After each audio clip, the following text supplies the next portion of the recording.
Mangilendi Nuyu. Le Parti de l'Unité du Rassemblement, dont je suis le secrétaire général national, avait vertement critiqué cette loi d'amnistie et avait, à travers la coalition Yewwi Askan Wi, voté contre. Donc, je suis très à l'aise aujourd'hui pour parler de cette loi interprétative. Cette loi interprétative a collé à la loi d'amnistie qui, comme tout le monde l'a précisé, doit être revue. Et sur la forme, le débat se pose sur la forme. Il y en a qui considèrent qu'il faut l'abroger. D'autres pensent que la modification partielle serait la bonne solution. Et le député Amadou Ba considère, lui, qu'il faut faire une interprétation de la loi. Moi, je suis de ceux qui considèrent que abroger la loi serait une demande dangereuse. Cette loi d'amnistie qui a été élaborée et votée de façon hâtive continue de traîner aujourd'hui ses tares. Et d'ailleurs, ce qui vaut cette proposition de loi interprétative. Abroger la loi d'amnistie reviendrait à fragiliser l'ordre juridique en ce que cette loi d'amnistie a déjà produit ses effets ou continue de produire ses effets depuis sa promulgation, depuis le 6 mars 2024. Le principe des droits acquis, l'intangibilité du principe des droits acquis et le principe de la non-rétroactivité se heurteraient à l'abrogation de cette loi. Elle produit ses effets depuis le 6 mars, je l'ai dit tantôt. Des personnes qui avaient été emprisonnées ont été libérées. Des procédures qui avaient été enclenchées ont été stoppées. Et la loi d'amnistie a demandé que les peines et les procédures soient déclarées inexistantes, même si les faits demeurent. Donc, abroger cette loi reviendrait à fragiliser la sécurité juridique. Il reste la modification. On aurait peut-être pu la modifier. Mais modifier cette loi serait beaucoup plus... il y aurait plusieurs hypothèses qui pourraient se présenter pour une modification. Donc la voie la plus simple, c'est l'interprétation qui a été cette proposition de loi relative à l'interprétation de la loi. Avant de venir sur cette proposition de loi, il me plairait de rappeler que, contrairement à ce que beaucoup de sachants, voire même des juristes disent, que l'Assemblée nationale n'a pas la prérogative d'interpréter la loi. C'est peut-être ignorer le droit, puisque le professeur Odosek disait que le droit est tellement important qu'il ne faut pas le laisser aux juristes. L'Assemblée nationale peut bel et bien interpréter la loi. Il y a plusieurs types de lois, loi ordinaire, loi organique, loi interprétative.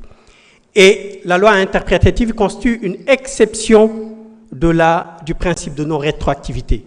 Il y a les lois douces, les lois pénales douces, les lois expressément déclarées interprétatives et les lois interprétatives qui sont des lois rétroactives.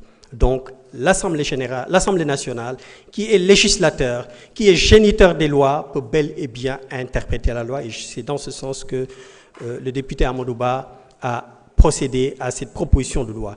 De quoi il s'agit? Il s'agit de préciser le sens de deux notions. Une motivation politique et des manifestations. Il s'agit d'un champ d'application fourre-tout qu'il fallait nécessairement préciser et en même temps faire de sorte que cette loi soit conforme aux instruments internationaux qui ont été ratifiés, souscrits par le Sénégal. Donc, je pense qu'il n'y a pas un chat à fouetter. Cette conciliation nationale, cette cohésion nationale qui a été l'objet, le soubassement de cette loi d'amnistie ne peut se faire que si la justice est rendue. La paix, on ne pourra y atteindre que si la justice est rendue. Et donc, il faut impérativement, nécessairement rendre la justice. Merci. Merci beaucoup. Honorable Papa Tahirou Sarr, vous avez la parole. Honorable, à vous, merci. Honorable Rohey Ndiaye, vous avez la parole. Honorable Mamadou Diaw se prépare.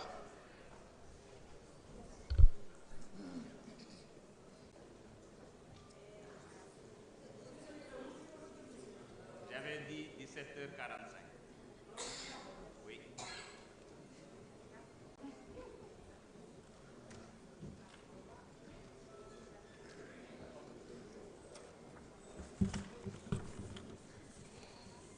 Merci, Monsieur le Président. Monsieur le ministre de la Justice, garde des Sceaux, Monsieur le ministre du Travail, de l'Emploi et des Relations avec les institutions, Mesdames, Messieurs les collaborateurs des ministres, honorables députés, assalamu alaikum.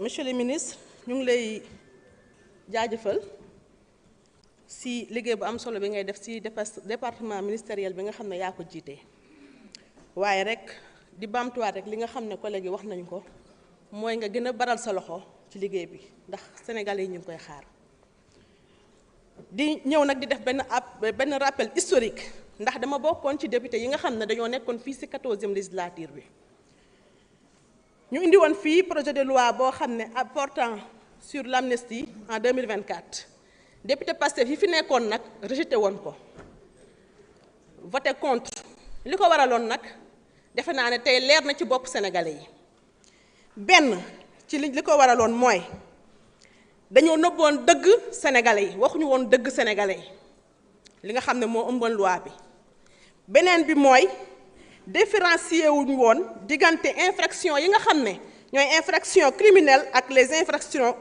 délictuelles defuñu woon différence bi beneen bi nag mooy dañoo violé woon droit ñi nga xam ne ñoom ñooy les victimes maanaam ñi ñu reyoon ñi ñu jàppoon tëj leen ak ñi nga xam ne dañ leen jàpp pattal leen laagoon leen sous prétexte que ne dañoo bëggoon apaisement dañoo bëggoon jàmm ci réew mi ndax jàmm mën naa am foo xam ne dëgg amu fa jàpp naa ne mënul nekk di wax ne damay profiter balaa may continuer ma rendre un hommage koo xam ne mu ngi fii toog parmi nous mooy le ministre Abass Fall su ma ko rendre hommage nag rendre naa hommage mboolem député 14e législature ndax fii dañ ñu fee dóor toroxal ñu fi def ñu fi lu ne moo tax bi ma déggee sànq am koo xam ne bari wax a tax mu ne ñee si kaw buñ tàccu dama ne kii fu mu nekkoon wala kii mooy kat ñoom ay fii lañ doon duy ay nit bañ fees dell indaale seeni piip ak seeni mbiip loolu defu leen ko kon gàcce ngaalaama yéen ñooñu may wax ne Sénégal dafa ratifier ay convention dafa signé ay convention contre les tortures et l'ensemble des conventions pour yi nga xam ne dañuy dëgmal li nga dañuy concerner li nga xam ne ni mooy la protection des droits de l'homme maanaam convention yoo xam ne nii lépp loo xam ne day salfaañe droit doomu aadama rek convention sénégalais dañ ko Sénégal daf ko da koo signé ñuy wax ne te xam nañ ne convention yooyu ñoom ñoo sut loi yi kon Sénégal dafa obligé tënku ci li nga xam ne moom mooy convention yooyu ci loolu aussi may féliciter sama collègue le président Amadou Ba ci courage bu am solo bi nga xam ne ni am na ko proposé ñu loi bii di wax ne constitution sénégalaise moo ko may droit en tant que député mu proposer une loi moo tax mu def ko ñu koy saluer objectif loi bi nag lenn kese la mooy leeral setantal délit ak crime yi nga xam ne ni amoon na ci réew mi waaye setantal loi bi nga xam ne ni ñoom proposé woon nañ ko fi en 2024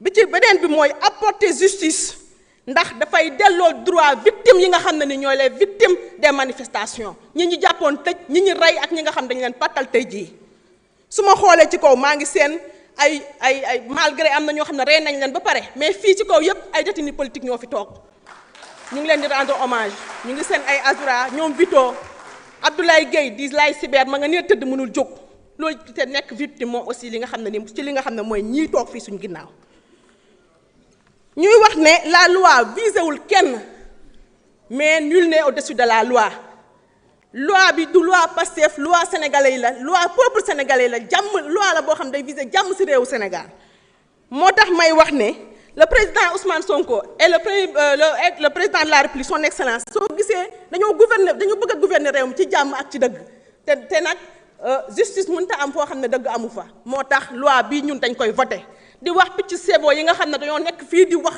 di ñu reegu wax nañu noppi ndax waratuñoo wax kii se sent mouche nag falaa mën a yembale wax ci maa leen di gërëm di leen sant wala ngeen ko. Merci beaucoup. Honorable Mamadou Diaw, vous avez la parole. Honorable Ramatoulaye Bodian se prépare.